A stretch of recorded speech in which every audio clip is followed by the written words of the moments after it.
Assalamu alaikum students. This is lecture number 36 of psychology, 11th psychology, lesson number 5. In this lecture, we will further discuss about sensory, attentional and perceptual processes. And this is lecture number 37. In previous lecture, we will discuss about factors affecting sustained attention.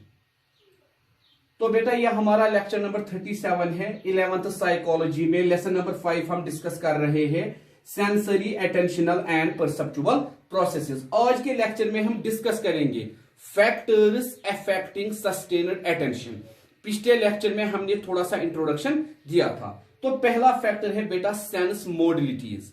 हमने start में ही ये topic discuss किया है कि हमारे sense organ जो है, हर कोई सेंस ऑर्गन अपना अपना स्टूमलाई रिसीव करता है और हर कोई सेंस ऑर्गन अलग अलग तरीके से काम करता है।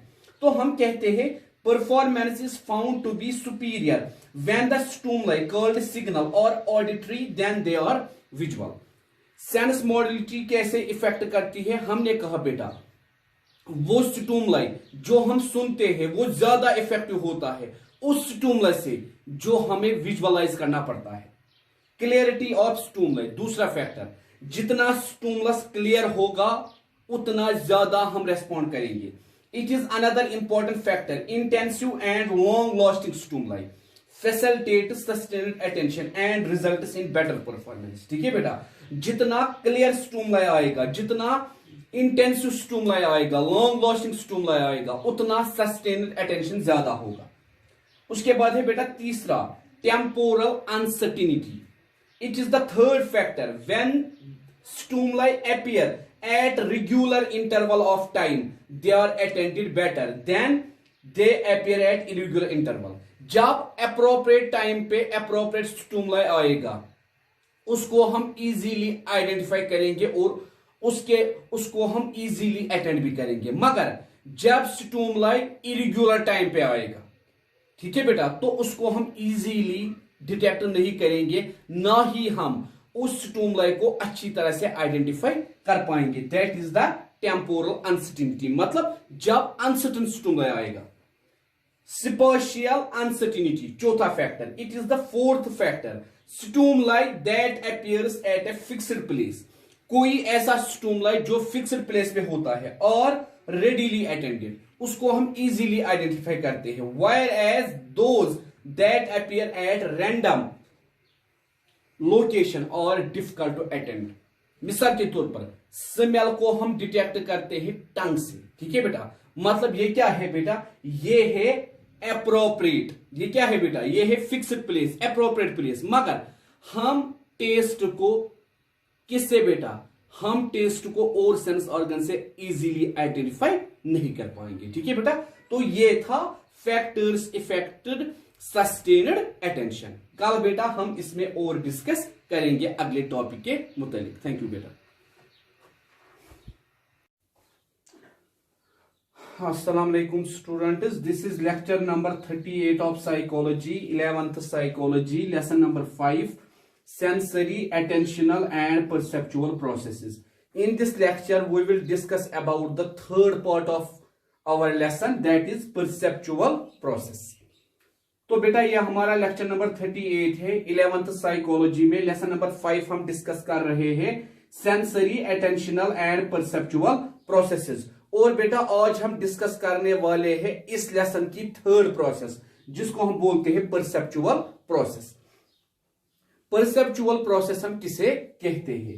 हम कहते हैं बेटा परसेप्चुअल प्रोसेस वो प्रोसेस होती है जिसमें हम रिऑर्गेनाइज, इंटरप्रेट और मीनिंग देते हैं किसी भी इंफॉर्मेशन को जो हमें सेंस ऑर्गन प्रोवाइड करता है। मतलब बेटा जो भी हमें स्टूमलस मिलता है एनवायरमेंट से, जिस भी स्टूमलस को हमारे सेंस ऑर्गन्स डिटेक्ट करते हैं, परसेप्चुअल प्रोसेस से हम उस स्टूमलस को पहले रिऑर्गेनाइज करते हैं, उसके बाद इंटरप्रेट करते हैं, उसके बाद फिर मीनिंग देते हैं उस इंफॉर्मेशन को, उस प्रोसेस को जो हमें इंफॉर्मेशन या जो प्रोसेस हमें कौन देता है बेटा, सेंस ऑर्गन। इसी प्रोसेस को हम कहते हैं परसेप्शन।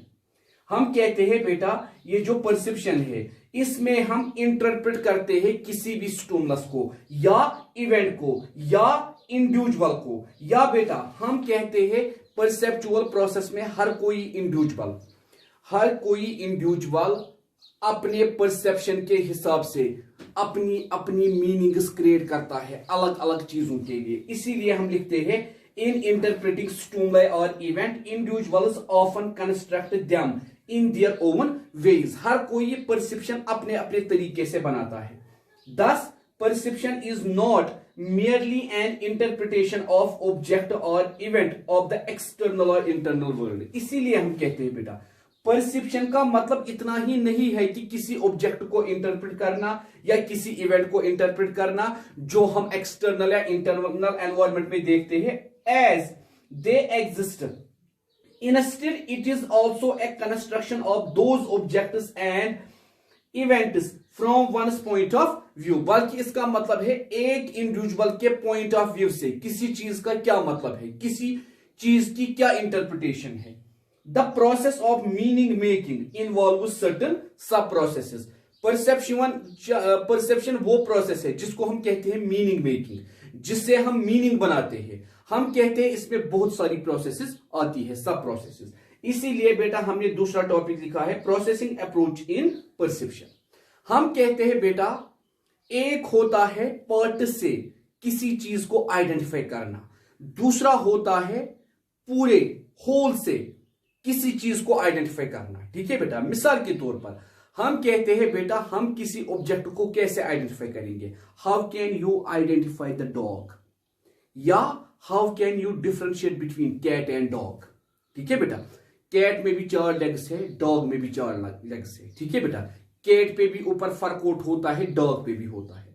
तो बेटा हम कहते हैं जब हम पार्ट्स का इस्तेमाल करते हैं किसी भी चीज को रीऑर्गेनाइज कर, किसी भी चीज को रिकॉग्नाइज करने के लिए, किसी भी चीज को रिकॉग्निशन देने के लिए, आइडेंटिफाई करने के लिए, उसको हम बेटा उस प्रोसेस को हम कहते हैं bottom up processing. The idea that recognition process begins from the part which serve as the basis for the recognition of the whole is known as bottom up process। मतलब पार्ट से हम whole को recognise करते हैं, part से हम whole को identify करते हैं, उसको हम बेटा क्या बोलते हैं, बॉटम अप प्रोसेसिंग।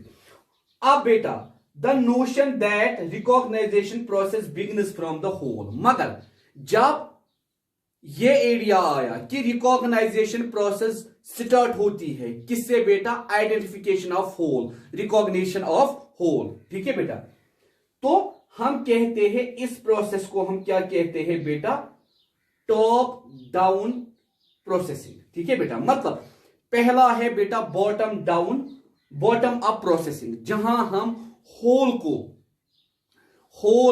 जहां हम बेटा होल को आइडेंटिफाई करते हैं किससे बेटा, पार्ट से।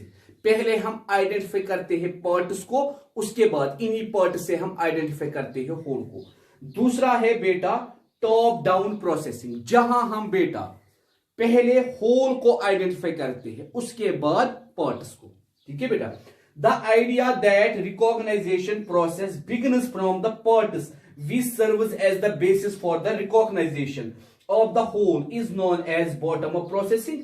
The notion that recognition process begins from the whole which leads to the identification of its various components is known as top down processing। ठीक है बेटा, टॉप से बॉटम, बॉटम से टॉप। ठीक है बेटा, जब हम टॉप से बॉटम तक आएंगे वो है बेटा टॉप डाउन प्रोसेसिंग, जब हम बॉटम से टॉप तक जाएंगे वो है बेटा बॉटम अप प्रोसेसिंग। मतलब बेटा जब हम पहले पार्ट्स को आइडेंटिफाई करेंगे, उसके बाद आइडेंटिफाई करेंगे होल को, उसके बाद रिकॉग्नाइज करेंगे होल को, उसको हम बोलेंगे बॉटम अप प्रोसेस। और बेटा जब हम पहले आइडेंटिफाई करेंगे होल को, उसके बाद आइडेंटिफाई करेंगे पार्ट्स को। ठीक है बेटा, उसको हम बोलते हैं टॉप डाउन प्रोसेसिंग या टॉप डाउन प्रोसेसिंग। ठीक है बेटा, थैंक यू बेटा।